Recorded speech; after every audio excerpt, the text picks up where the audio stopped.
Hello and welcome to Industry Spotlight with Creative First. Our guest today is Vikram Malhotra, founder and CEO of Abundantia Entertainment. Abundantia Entertainment's filmography boasts critically acclaimed and commercial hits like Baby, Airlift, Toilet Ek Prem Katha, Shakuntala Devi, Sherni, Chori, Jalsa, Ram Setu, Sukhi, and Sarfira. Vikram was the former Chief Operating Officer of Viacom 18 Motion Pictures, one of India's largest motion picture studios. He's the name behind critically acclaimed box office hits such as Kahani, Gangs of Wasipur, Special 26, Bhag Milka Bhag, Madras Cafe, and Queen, to mass entertainers like Oh My God, Pyar Ka Panchnama, and Tanu Weds Manu. Prior to entering the entertainment industry, Vikram has spent more than a decade building brands and businesses across leading companies such as the UB Group, Tata Communications, and SC Johnson. He is passionate about tennis, a sport that he competitively played at the national level and finds time for even now. An avid reader, business and biographies are his favorite genre. Vikram, welcome to this discussion. Thank you for having me over, Lohiта. It's such a pleasure to be here. Prime Minister Modi's vision is to build India into a global hub of the world. How big is the global audience for Indian stories, and how do you see these markets growing in the mid to long term? There is no nation in the world that has entertainment running as strongly in its blood as it is India and Indians. We are genuinely crazy about storytelling across every possible screen that we have access to. It's a matter of time before this consumption prowess also turns into global production prowess. If you see India and the progress that we've made in accepting content from all over the world in a tiny span of the last 7 or 8 years, no market of this size would have seen that kind of growth. In fact, what we term as a slowdown in terms of numbers or growth rates in our market across consumption segments like theatrical or streaming is actually some of the best growth rates in the world when it comes to relative terms for other markets in a similar time frame. What that means is that the potential to not just consume, but also to create content for a global audience is immense. Closer home at Abundantia, our ambition is to not just be an importer of content, but also to become an exporter of content. It will begin by Indian films and shows finding their ways into the hearts and minds of a global audience. At a later stage, it will be our content which will be remade and repurposed for a global audience. And very shortly, I can predict what will follow is that India will become a creating hub for content across the world. And stories will travel seamlessly to households. We've seen all over the world. We've seen examples of how Hollywood content has found its way and become a medium of culture traveling seamlessly across the world over the last few decades. We've seen Korea achieve this successfully. We are seeing countries in Latin America achieve this successfully.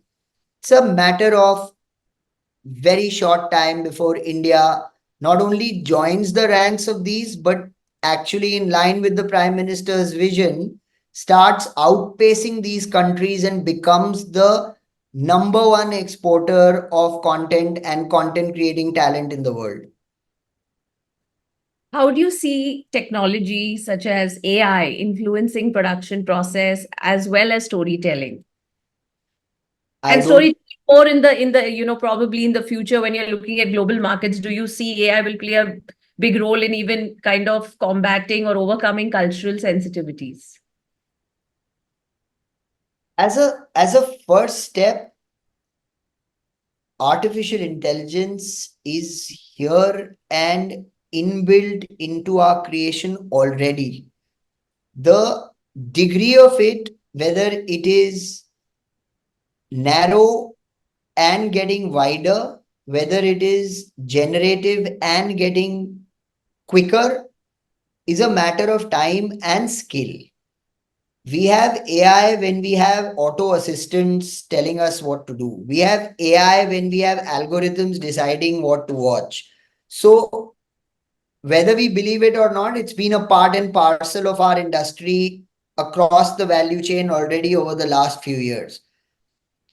In the hands of the capable few, this is going to become the tool of the future. In fact, early experiments with high quality storytelling, including in India, including at Abundancia, factoring in the use of AI, are already proving extremely successful.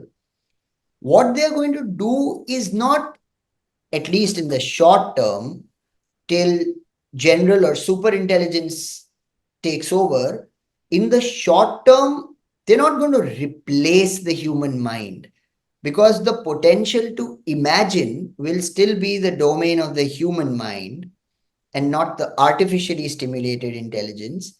But as I mentioned, in the correct hands of humans, this AI can become a tool which can unlock the potential to catapult that imagination, human imagination, exponentially. It could be in concepts, in ideas, it could be in the production process, it could be in the process of how our content reaches its audience, who is in front of the camera, who's the shoulder on which the content is being leveraged from. All of this is a matter of time. A lot of this is already happening. How can we take stories from one culture and seamlessly adapt them to another culture? A lot of this learning will already rest with the generative AI and related tools that will be available to creators and producers all over the world. And Loida, the number one change that this is going to bring, specific to the conversation we are having about technology, especially AI, is going to be the time that it takes us to put together our stories. I think what the human mind and capability by itself can achieve, when factored in with AI and LLM tech, is going to short circuit that time to market significantly. So I see that as a great development, because not only are we going to be able to do more faster, but we are going to do it at a scale and at a replicable scale that we haven't even thought of so far. That's great and well said, Vikram. Moving on to a different subject, which is basically in the area of policies that encourage filmmakers to shoot in a particular location. The government of India today is offering great incentives to attract international productions to shoot in India, as well as many states are offering incentives to both international and local, film productions to shoot. What is your view on this, and how important is this for, independent filmmakers and filmmakers who've just set up shop? To begin with, I will underline what I said a short while ago, that all this is a sign of our industry being recognized as a maturing industry and as an industry that has and continues to have the potential to be a contributor to the overall economic growth of our country. It is this government's amazing vision that not only are incentives and subsidies being rolled out in the form of support both at a central and a state level, but also the kind of encouragement and platforms that are being created for democratization of more and more people coming to this industry. Abundancia Entertainment has been one of the first to experience the benefits of these programs. At least 3 to 4 of our feature films over the last few years have been the recipients of state support. Could you elaborate which ones? Absolutely. We filmed three of our recent productions in the state of Madhya Pradesh. We started with Durgamati, followed by Sherni, and then by Chori. Not only did we get financial aid and incentives, But more importantly, the kind of one window clearance, the kind of support that we received in executing from simple things like location permissions to opening out state machinery to support our production was amazing. We are now seeing that happen in other states. Gujarat, we are already being welcomed. We are seeing this in Uttar Pradesh. So I think it is this central push from the government that is empowering the states also to roll this out. I have been fortunate to engage with senior members of our ministry over the last few months, and their plans are fantastic. I have never seen such innovative thinking in the ministry towards our industry. There are plans for not just showcasing content, but also attracting buyers from all over the world, showcasing our content all over the world, ease of doing business, make in India. All of these are actually being seen in action for the first time in our industry. So it's extremely heartening to see this kind of support come in from the government's vision. How has the industry evolved in the last 3 years, and what is your outlook for its growth? The media and entertainment industry as a whole, and within that, the motion pictures industry, in my opinion, over the last 3 years has seen what I would term as tectonic shifts. It's been an evolution that's been backed by technology, that's been championed by a changing consumer, and above all of it, with specific reference to India, it's been a evolution that's come in driven by the consumer.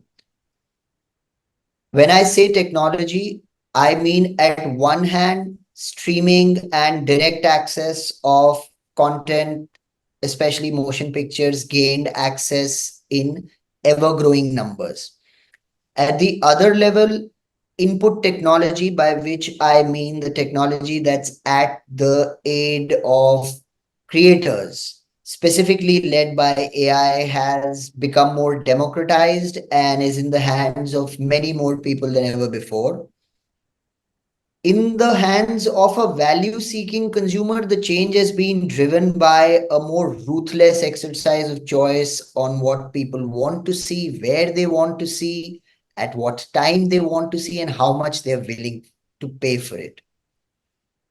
By a shift in audience changes and preferences, I mean no longer is what is to be consumed the domain and decision of a few limited creators, but the choice now firmly rests in the hands of the consumer, and the market is driving what works and what doesn't.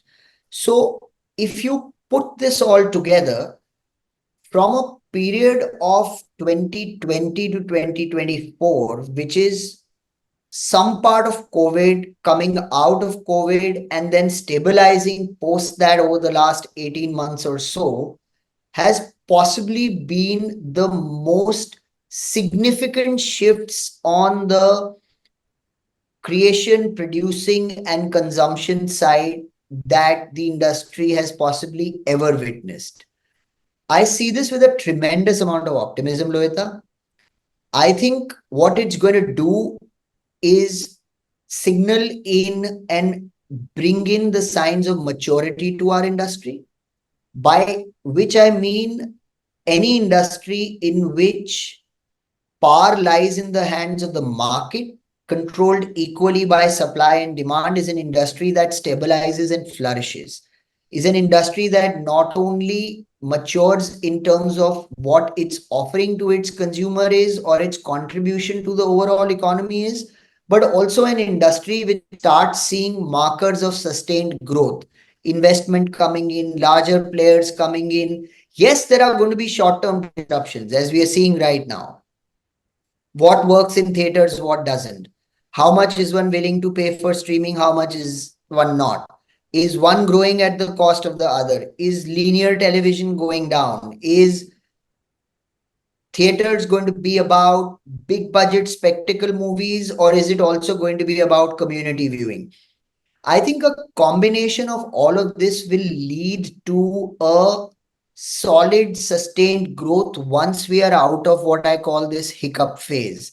So, as I mentioned, I see it with a lot of optimism. I see tremendous potential being unlocked, especially for an entertainment crazy nation like India.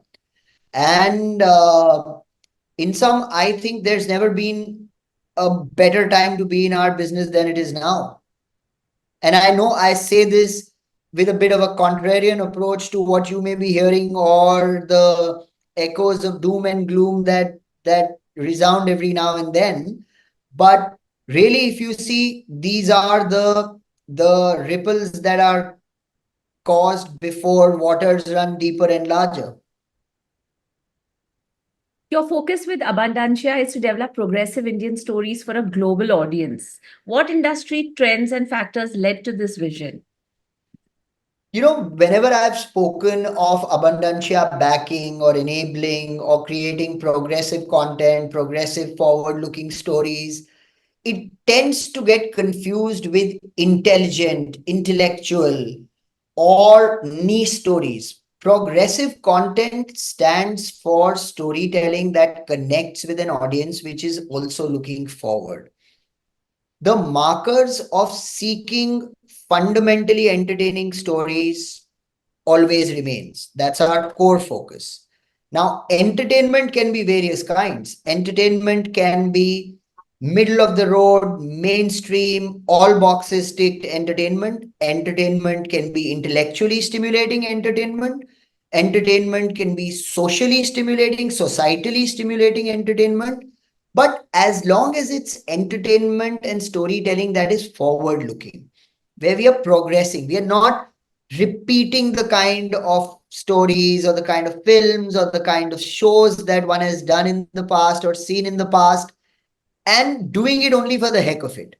So I think progressive storytelling, progressive content creation is looking through the front screen rather than the rear view mirror when you're deciding what stories to tell.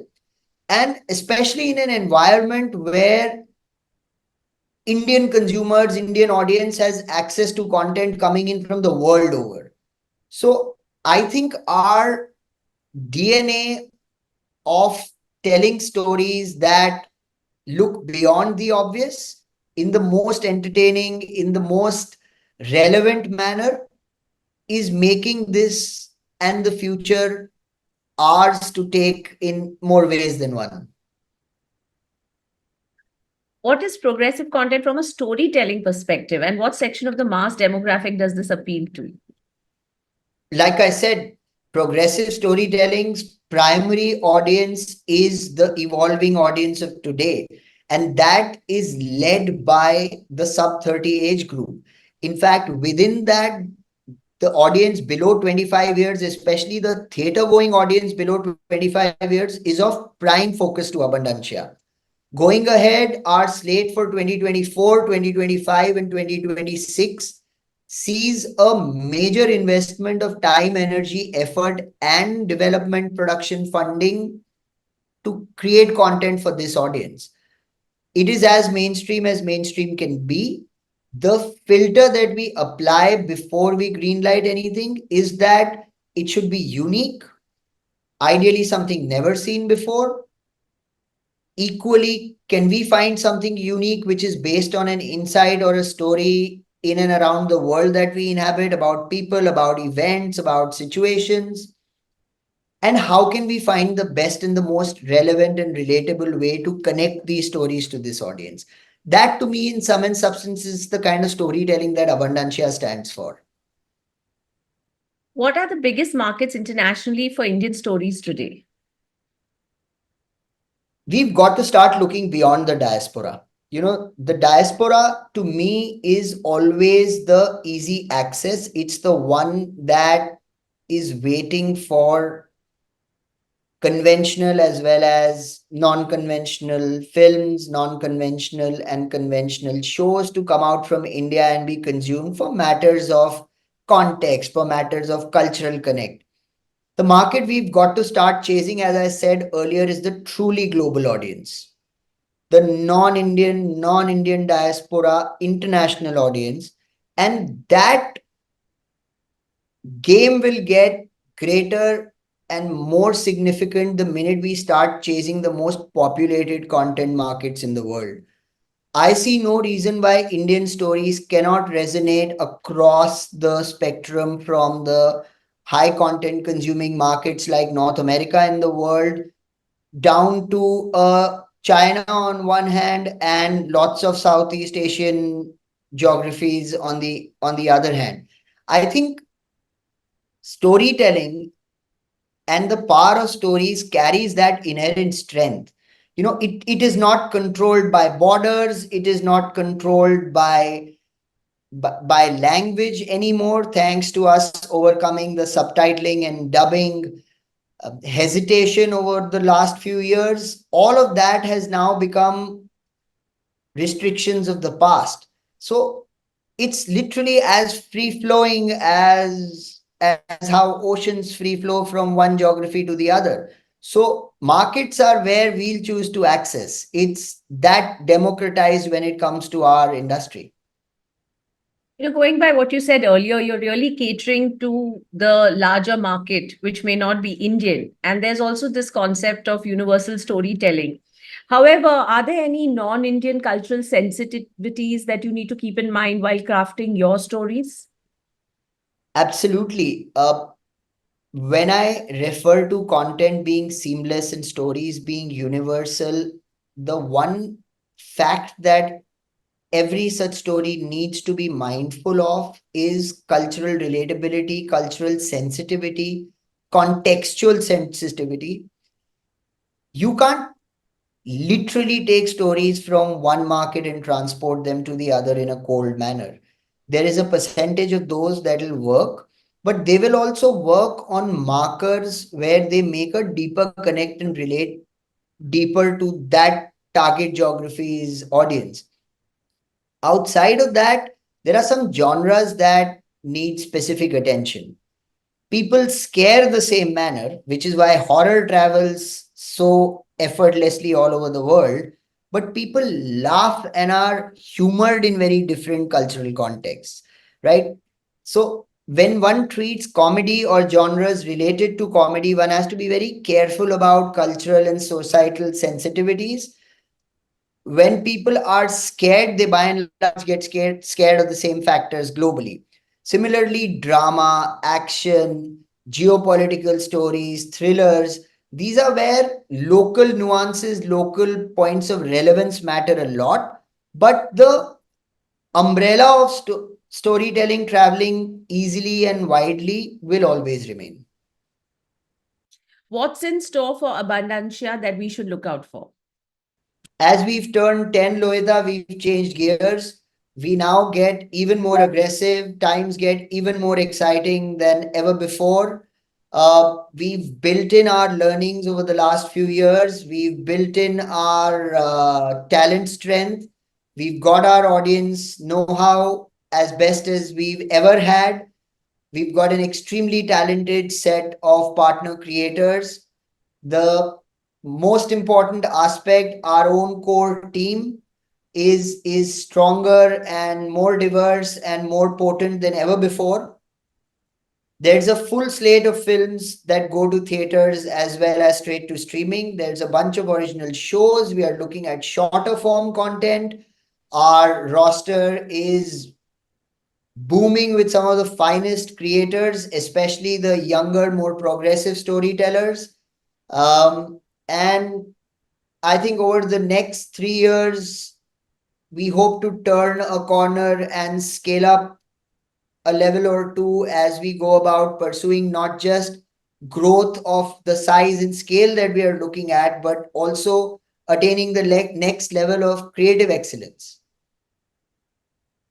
Vikram, thank you so much for this insightful and engagement discussion. I wish you abundant success in whatever you do, as always. And thank you for supporting us in industry endeavors.